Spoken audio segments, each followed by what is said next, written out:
Hi everybody, so I'm back again with another video. Today I'll be discussing about the meeting which I had with my radiation oncologist.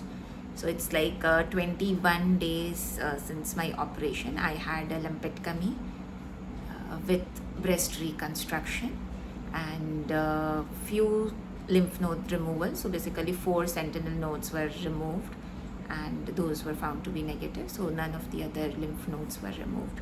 So let's discuss about the meeting which I had with the radiation oncologist. So like few things I would like to cover up: the type of treatment she would be giving me, then the side effects, the precautions she has asked me to take, the food and clothing, local application, etc. Okay, so I've just noted down all the points here so that it's in flow and everything. I remember, I do not miss any point in the video. So to start with, it's the type of the radiation therapy which I would be getting. It's an IMRT plus electron. So IMRT is intensive modulated radiation therapy, and electron, it would be a booster which would be given to me. IMRT will be for 3.5 weeks, while the electron booster dose would be for 1.5 weeks, right? So if I talk about IMRT, it's as the name indicates, it's modulated. So they basically modulate the radiation to the particular areas where they want the radiation to go, of course. So but then it would be covering my entire breast area. I had the cancer in my right breast, so like here, starting from here and the entire breast area, so that would be covered in that. And the electron, what would be that therapy doing is, so it's a booster dose, so basically it would be focusing only towards the lump area, the area from where the lump was removed. So it's a tumor bed basically. Okay, so what they do is, like, they would be passing on the radiation to that particular area, but then that won't be penetrating very deep, so it won't be affecting your deep tissues. It's just a precaution which is given to the tumor bed, extra precaution, because in TNBC they generally say it recurs on that particular area. So they make sure that that area is completely safe and secure. So that would be the electron booster given to me. Now let us discuss about IGRT. That was one more thing which we had discussed with our onco. So she told that it is not required in my case, because this is image guided radiation therapy, and the reason is, like, since it's the right breast, and no major organs are being impacted, and it's basically done for movable organs. Okay, so if it had been my left breast, so heart is near to that breast, right? So in that case they would have certainly considered IGRT because of the heart position. Otherwise, in case of right, my doctor suggested that it is not required, so only IMRT plus electron would be the best possible scenario for me. So now let us discuss about the side effects which my doctor had mentioned. So there is this general side effect of fatigue to all the ladies. Okay, so let's wait and watch what happens to me, but then this can come to me, the fatigue part. This happens because of the low WBC count and the platelet count, so we have to take care of that. Apart from that, there is this radiation thing happening inside our body, and these radiations are really harmful. Okay, I'm not scaring, but then this is what it is actually. And I'm also not sure what is going to happen to me, but then what my onco had explained it to me by drawing all these figures and everything. So she told me, like, this is your right breast, and behind it is the lung. Okay, so just one part of it would be overlapping, so the radiation would be going to the lung, so just the top part of it. Okay, so she had mentioned around 3% of the lung may get those radiations, and there is a possibility, which is a very less probability although, but then there would be a possibility of lung infection. Okay, so we have to be a little bit careful about that. And what she had told is that any kind of discomfort or anything happens to you, you have to tell us immediately. Okay, so in case if any cough cold comes to me, so I have to inform my onco. And of course, so I'll be taking care of these points, and whenever my radiation happens, I will be sharing the updates of those also, as and when those radiation happens, and I'll let you know like what is happening to me. Apart from that, like yeah, these are the general side effects. She had mentioned about the esophagus also, so that may get irritated, this starting from this area till the stomach part, right? And so that part may get impacted, and that too after like 2 weeks or maybe 1 week. It depends person to person. So generally what happens is you won't be able to swallow much, swallow food, so solid food, and your diet needs to be changed to liquid, avoid spicy and fried foods. So that we have to take care. Okay, so that is all about the side effects which she had mentioned. But then she told me this thing specifically, that this is as equivalent to the chemotherapy. Okay, so but then the side effects are less, but then you have to consider it as equivalent to chemotherapy. So in terms of precautions and everything, she was like talking about, so she was concerned about the health. So she wanted that we take good care of our health, and so as to avoid as many side effects as possible. So that is it. And yes, of course, we have to stay away from the infections. Okay, so otherwise our side effects may be like they would be staying on, lingering on. Now coming up to the precautions, so that is a very important point. What as per the doctor, what she had told me is to stay away from the crowd, and stay hydrated, take really good food. And if I talk about these 3 points, so the first point is stay away from the crowds. So basically it is to avoid infections, correct?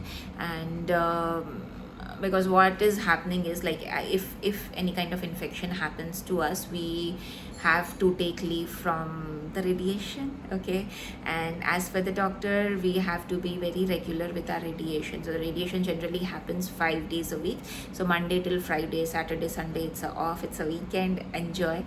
And then again Monday to Friday. So it is how it happens. So she told that it is most helpful if it is done regularly. So she wanted that you have to stay away from all the infections, so that you are fit and fine and you don't miss the radiation. So there is no gap in between any two radiations. So that is what she believes in, and that is in fact true also. So like for me, I was diagnosed with cancer in March 2024, end of March, and my treatment started on 4th of April. First chemo was on 4th of April 2024.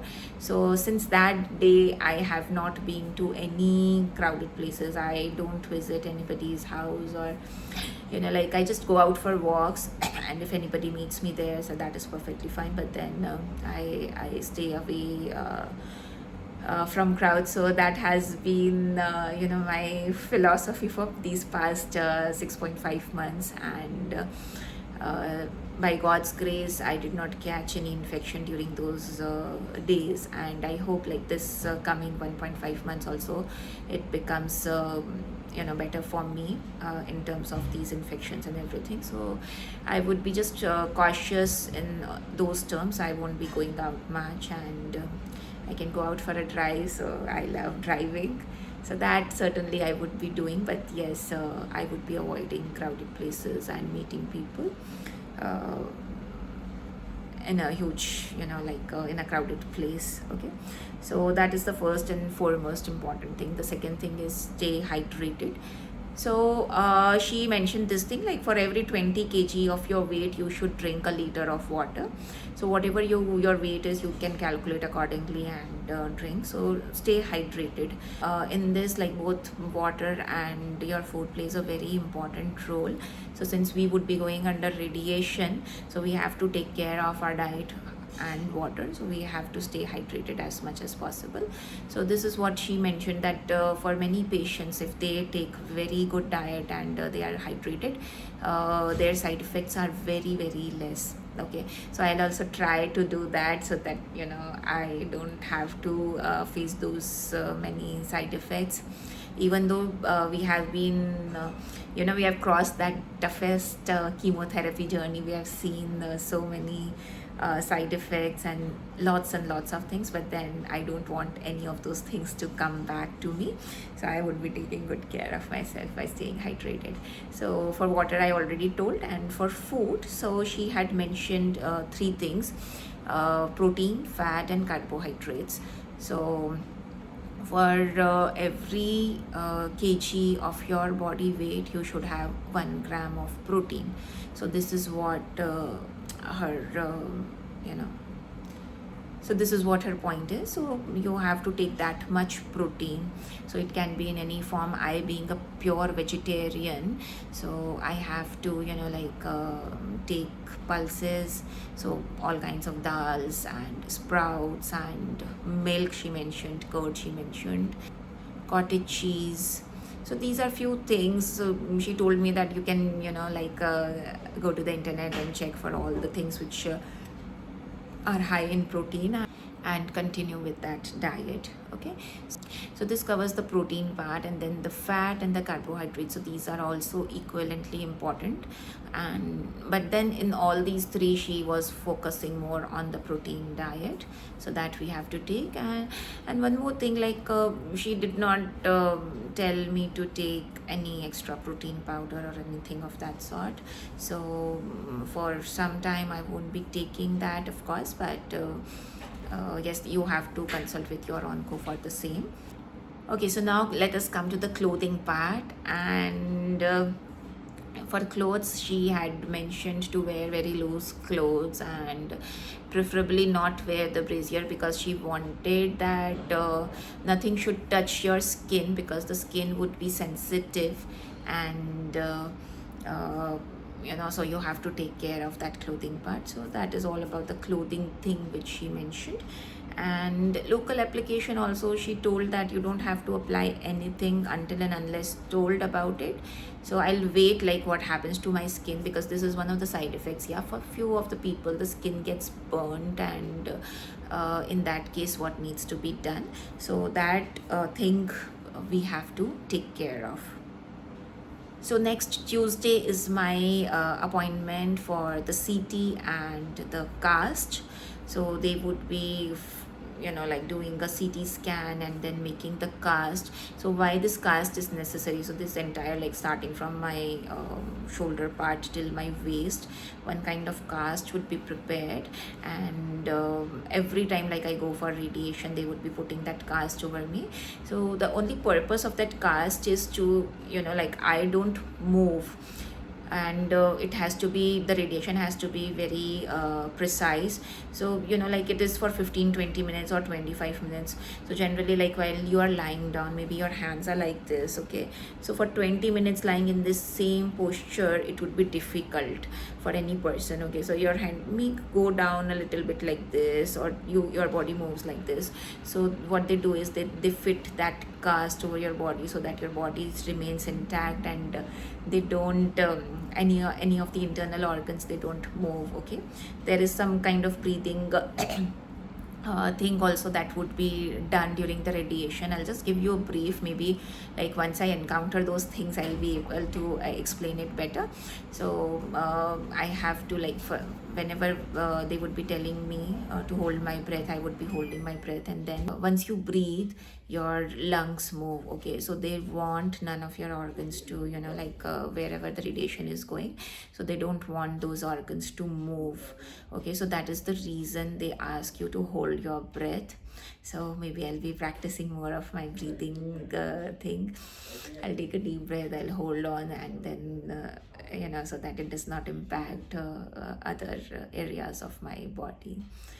So yes, I think so that is all about the meeting with my radio oncologist, and I'm hoping everything goes well. So next Tuesday, as I told, would be my CT and cast appointment, and then after that 1 week, it takes around a week's time, I would be starting my radiation. So the next Tuesday, not this one, and the coming Tuesday after the current Tuesday, I would be starting with my radiation therapy. So that's all for today, guys. I'll see you soon with other videos. And till then, bye bye. Take care. See you all. Bye.